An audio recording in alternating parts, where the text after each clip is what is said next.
Hello everyone. आज के video में हम लोग देखेंगे इनकम एंड एक्सपेंडिचर अकाउंट में हम लोग कौन कौन सी वैसी आय होती है या फिर कौन कौन सी वैसे व्यय होते हैं जिनको शामिल करते हैं, और साथ ही इनकम एंड एक्सपेंडिचर अकाउंट में हम लोग देखेंगे कि किस तरह से जो हमारा इनकम एंड एक्सपेंडिचर अकाउंट होता है वह तैयार किया जाता है, और इसमें जो भी आइटम शामिल होते हैं वह किस नेचर के होते हैं, यानी वो रेवेन्यू नेचर के होते हैं या फिर कैपिटल नेचर के होते हैं। ठीक है, इन सारी बातों को आज के वीडियो में हम लोग डिस्कस करेंगे, जो कि आपको बिहार स्टेट के लिए इम्पॉर्टेंट होगा।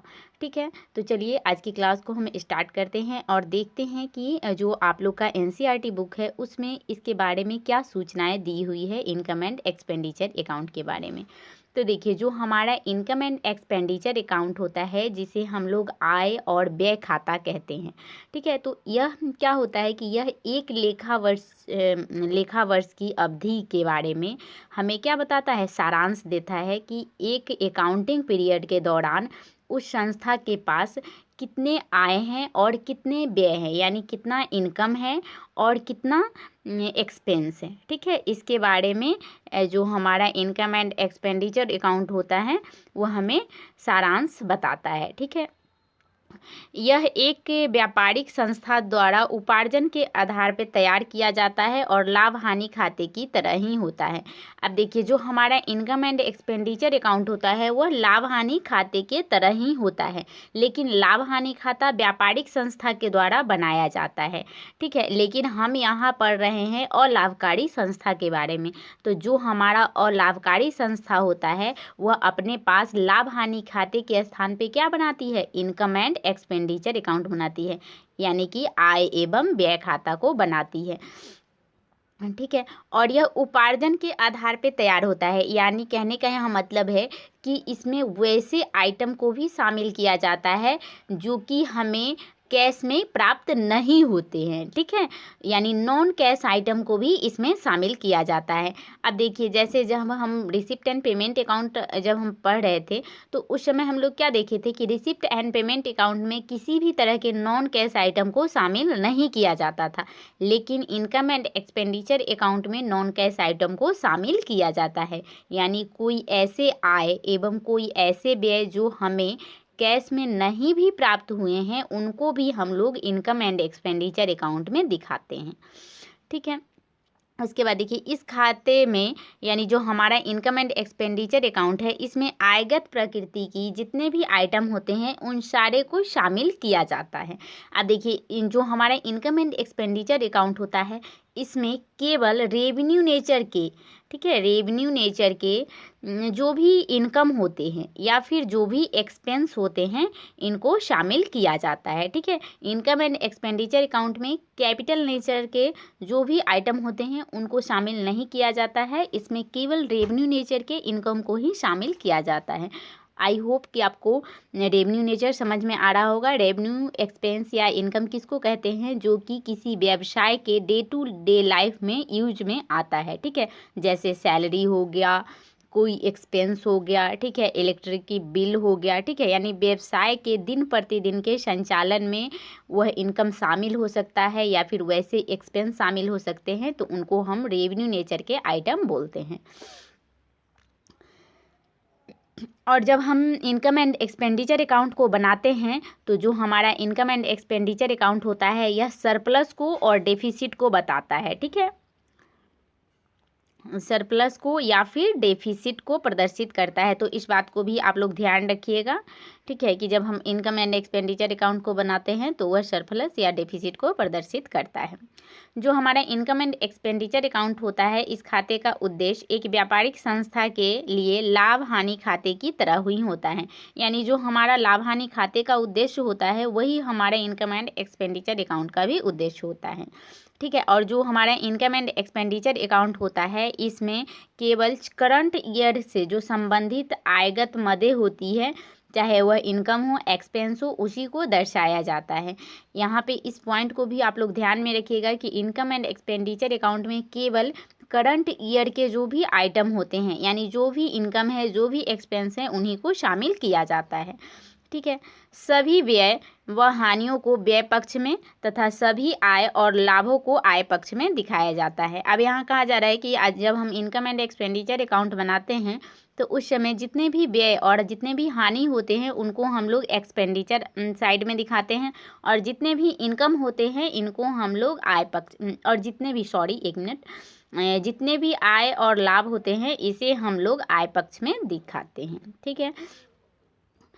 उसके बाद बोला जा रहा है कि निवल प्रचार जो हमारा होता है, अच्छा यहाँ पे वही बात लिखा हुआ है कि जब हम इनकम एंड एक्सपेंडिचर अकाउंट बनाते हैं तो यह सरप्लस को दिखाता है और डेफिसिट को दिखाता है। ठीक है।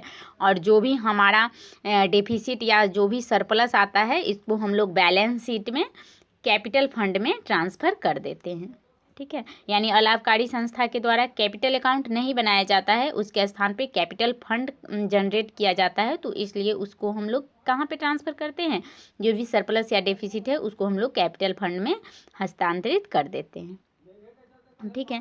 इस बात को मैंने जो मेरा प्रीवियस वीडियो था उसमें भी मैंने आप लोगों के साथ डिस्कस किया है। अगर आप लोगों ने उस वीडियो को नहीं देखा है तो आप हमारे चैनल पर जाकर उस वीडियो को देख सकते हैं, ताकि आपको यह जो वीडियो है वह ज़्यादा समझ में आएगा, क्योंकि कहीं ना कहीं यह वीडियो जो हमारा पिछला वीडियो है उससे कहीं ना कहीं कनेक्टेड है। ठीक है।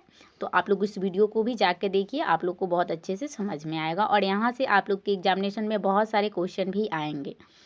ठीक है। अब देखिए, इनकम एंड जो हमारा एक्सपेंडिचर अकाउंट होता है वह प्राप्ति एवं भुगतान खाते, जो हमारा रिसिप्ट एंड पेमेंट अकाउंट होता है, उसके बकाया या फिर अग्रिम से संबंधित सूचनाएं जैसे हरास, ये सब जो भी होता है उसको शामिल किया जाता है। अब देखिए, जब हम रिसिप्ट एंड पेमेंट अकाउंट आप लोग को पढ़ाए थे तो उसमें हम बताए थे कि इसमें डेप्रिसिएशन को शामिल नहीं किया जाता है, क्योंकि डेप्रिसिएशन क्या है, एक तरह से नॉन कैश आइटम है। ठीक है। नॉन कैश आइटम है डेप्रिसिएशन। लेकिन जब हम इनकम एंड एक्सपेंडिचर अकाउंट बनाएंगे तो इसमें नॉन कैश आइटम को भी शामिल करते हैं, जैसे डेप्रिसिएशन या फिर कॉल इन एरियर हो गया, तो इस सब राशि जो है वह इनकम एंड एक्सपेंडिचर अकाउंट में रखा जाएगा। ठीक है। अब चलिए यहाँ पे, अब हम नेक्स्ट स्लाइड को लेते हैं। वही यहाँ पे दिया हुआ है कि जो भी हमारा अगर कोई आइटम है वह चालू अवधि से संबंधित है तो उसको हम लोग शामिल करेंगे, और इसमें ध्यान रखेंगे कि प्राप्ति और भुगतान खाते के आधार पे हम लोग इनकम एंड एक्सपेंडिचर अकाउंट को बनाते हैं। तो हम लोग प्राप्ति एवं भुगतान खाते में यह ध्यान रखेंगे कि हमारा कौन सा जो आइटम है वह चालू अवधि से संबंधित है, उसी को हम लोग इनकम एंड एक्सपेंडिचर अकाउंट में दर्शाते हैं। अब देखिए, इनकम एंड एक्सपेंडिचर अकाउंट को हम लोग कैसे बनाते हैं। ठीक है। तो देखिए, इनकम एंड एक्सपेंडिचर अकाउंट को बनाने के लिए सबसे पहले हम लोग रिसिप्ट एंड पेमेंट अकाउंट को ध्यान में रखेंगे। जो भी हमारा ओपनिंग बैलेंस होगा, ठीक है, उसको यह एक तरह का क्या होगा, आय नहीं होगा। ठीक है। तो इसको हम लोग क्या करेंगे, इसको शामिल नहीं करेंगे। उसके बाद देखिए, पूंजीगत प्राप्तियों और पूंजीगत भुगतानों को अलग करें, क्योंकि इन्हें तुलन पत्र में दर्शाया जाएगा। अब देखिए, जो हमारा रिसिप्ट एंड पेमेंट अकाउंट होता है उसमें हम लोग पूंजीगत प्राप्तियों और भुगतानों को शामिल करते हैं, तो उसको हम लोग इनकम एंड एक्सपेंडिचर अकाउंट बनाते समय उसको हम हटा देंगे और इसको हम लोग बैलेंस शीट में दिखाते हैं। ठीक है। तो इस बात का भी ध्यान रखेंगे। उसके बाद चौथा पॉइंट है कि आय और व्यय खाते के आय पक्ष में दर्शाई गई आगम प्राप्तियों की ओर लिखा जाता है, और इनमें कुछ समायोजन गत वर्ष आगामी वर्ष से संबंधित राशि को अलग करके चालू वर्ष के जो भी राशि होंगे उसी को सम्मिलित किया जाएगा। यानी कि जब हम इनकम एंड एक्सपेंडिचर अकाउंट से जब हम रिसिप्ट एंड पेमेंट अकाउंट से जब हम इनकम एंड एक्सपेंडिचर अकाउंट को प्रिपेयर करेंगे तो यह ध्यान रखेंगे कि जो भी हमारा करंट ईयर से संबंधित जो भी हमारा आइटम होगा उसी को हम लोग इनकम एंड एक्सपेंडिचर अकाउंट में शामिल करेंगे।